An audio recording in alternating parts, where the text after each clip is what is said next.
I stood there, staring at the mirror at the large hickey on my neck, ranging in color from cherry red to deep purple. I had no idea which of the two men in my bed had given it to me the night before. The men in my bed were two of the three in my hotation. I was newly single, and I'd somehow collected 3 young lovers in the span of a couple of months. It wasn't something I'd planned. I was grateful to the universe, which had provided me with these much-needed sources of vitamin D after I left my roommate situation, otherwise known as being married. Each of the 3 was 31 years old, and I was a little bit older than they were. Okay, I was 46. And each of them was Latino, just like me. Prior to Los Tres, I had only been with white men. The expectation to date and marry white is not uncommon amongst Latinos. In my own family, my mother had broken this rule. My brother and I are the only ones out of my 30-plus cousins with both a Mexican-American mother and father. My abuela constantly reminded me that I was more Mexican than any of my cousins, thus lesser in status within my own family. My duty to mejora la raza meant that I was to never think of bringing home anything other than a white boyfriend. Now, growing up, I was surrounded by Spanish, telenovelas, Sábado Gigante, and tamales at Christmas. But out in the world, I passed for white, and in doing so, I became a reverse coconut. Passing as white has been problematic for me when dating. Many white men fetishize Latinas. I can't tell you how many times I've been told I've always wanted to date a Latina. Now, that comes with a lot of preconceived notions about what Latinas are like. I often fall short. You don't sound very Latina. You don't look very Latina. You don't act very Latina. It's at that point I let them know, I also don't cook. I pay someone to clean my apartment, and I don't have any kids. Yet somehow, I am still Latina. La verdad es que soy chicana, pero es diferencia. Now, men aren't the only ones to spew such white nonsense. Una pendeja me dijo una vez, "You're Mexican? You're so lucky that you don't look Mexican." So when Los Tres came along, it was a temptation I was more than ready to explore. Número uno, el marihuano. He was a well-educated CPA from Poway. He was quite the hipster.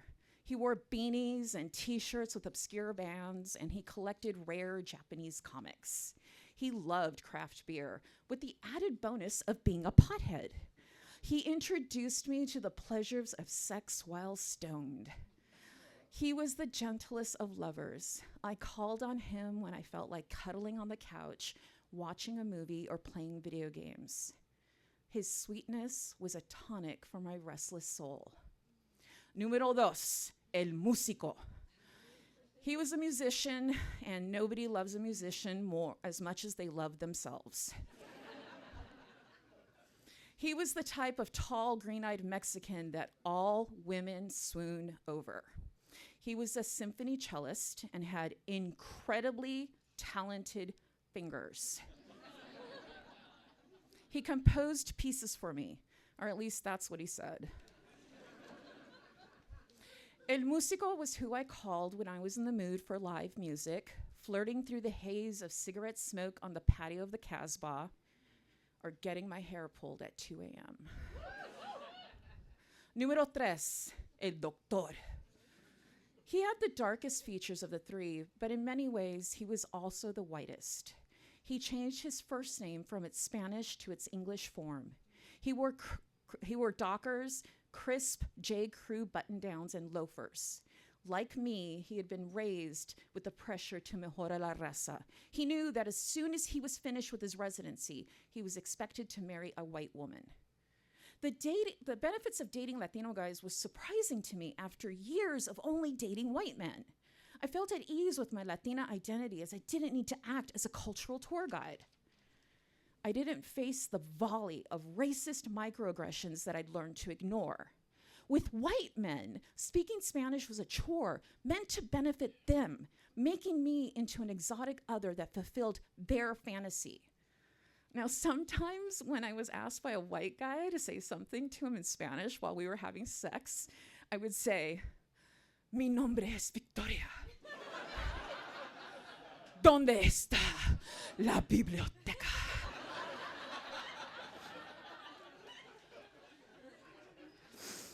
Instead, with Los Tres, speaking Spanish was no longer a performance, but rather an act of intimacy and connection. My Spanish also improved as I learned dirty words and phrases in Spanish I hadn't known up until then.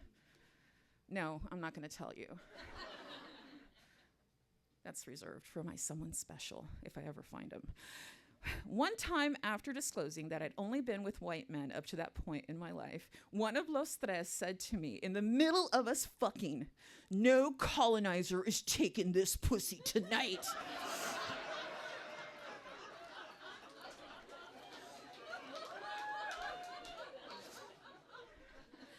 I let him know that this panocha colonizes the colonizer. Always has, always will.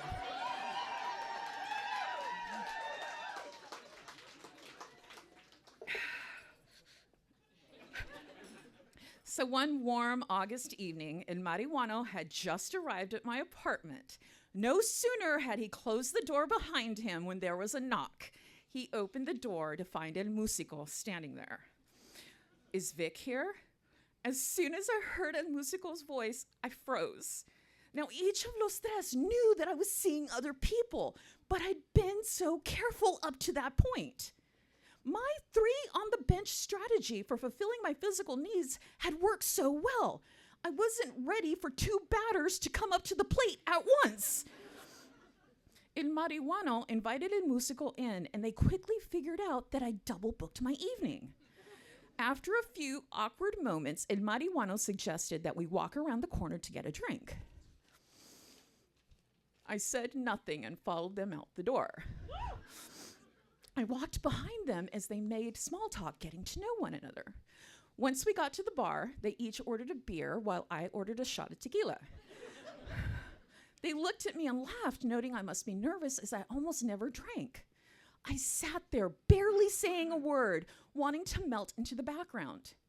I wondered how long before one of them would leave, or worse, both of them would leave. Instead, they started discussing music and sports, where they'd gone to school, and which video games they were playing.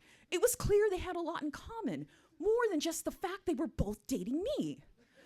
I thought they were so different, but here they were connecting. I started to wonder if they'd forgotten that I was there.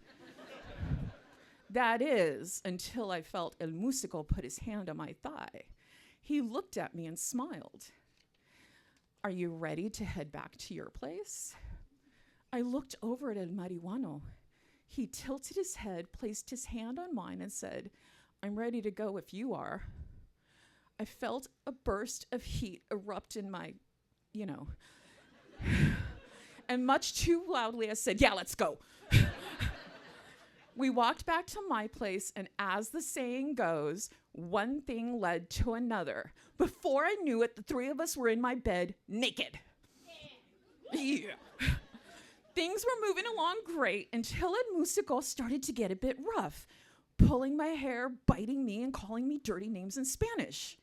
El Marihuano pushed him off of me and said, "Hey man, be nice to her. Es una reina and should be treated like one." El Músico stared at El Marihuano with a raging boner and said, "That's how she likes it." El Marihuano shook his head and said, "No, she doesn't. She likes it nice and gentle and to be told that she's a good girl." Good girl? The fuck you talking about? Es sucia! It was at this point they turned to me and I shrugged. I mean, I like it a lot of different ways. Yes, but obviously you like it better one way than another. I refused to pick despite their need to know which I preferred. It was clear I wasn't going to tell them one way or another. They went back to debating their approaches for having sex with me, basing their arguments on how hard I came. I felt like a case study in a sexual court of law. My orgasms presented as evidence in the case of fucking versus making love. While they continued their oral arguments, I got up, put on my pajamas, and crawled back into bed. I started to doze off when I felt a hand stroking my leg, and then another caressing my face. I opened my eyes to see both of them smiling down on me. I knew they'd come to some kind of arbitration agreement.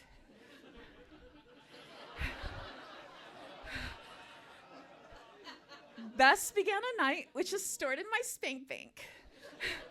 It has served me well, time and time again. The era of los tres lasted a year and a half. It was exactly what I needed after having left my marriage. 3 young lovers who made me feel desire and desired.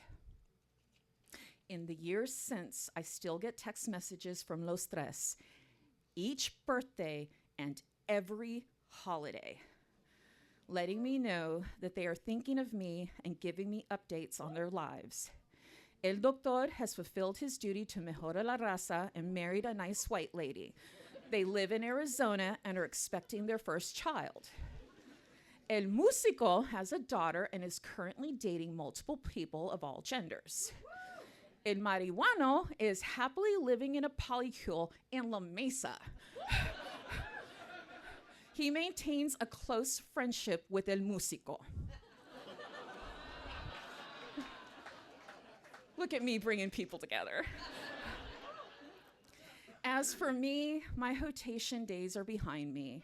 I simply don't have the bandwidth to fit that many people into my life all at once. I am hopeful that I will find connection with one person who will see me not as a type, such as Latina or mature or thick, but rather as the entirety and multiplicity of who I am.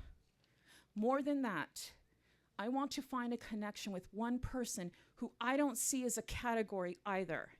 Come what may, Latino, Black, white, older, younger, I am open to what the future brings. Que viva la raza. Fuck ICE. Salud. Give it up for Vique Chavez.